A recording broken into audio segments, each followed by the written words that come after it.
ట్రాక్టర్పై తరలిస్తున్న వరిగడ్డికి విద్యుత్ వైర్లు తగలడంతో అగ్ని ప్రమాదం చోటు చేసుకుంది. దీంతో వరిగడ్డి పూర్తిగా దగ్ధమైపోయింది.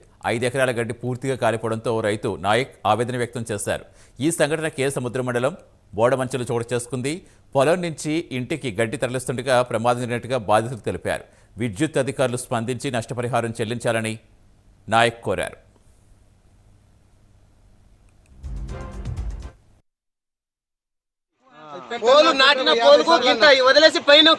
సరిపోయినా నేను అయితే పొద్దున ఒక లోడ్ తీసుకొచ్చినా ఇంకో లోడ్ ఉంది 3 ఎకరాలు గడ్డేది.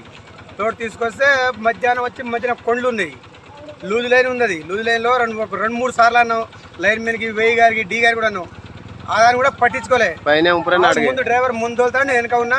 ఈయన గురించి ఎక్కడ కొండ ఎక్కడ అనుకున్నదో కరెంట్ దక్కింది. 3 ఎకరాలు. అది ఎంత నష్టం అయితే కనీసం ఎకరానికి 4,000 అయినా 4 మూల 2,000. విద్యుత్తులో చెప్పి నేనే బొంగిపోయింది. రోజు వాళ్ళ ప్రతిరోజు ఫోన్ చేయని తప్ప ఊరే లేదు. ఒక పోల్ ఉంది,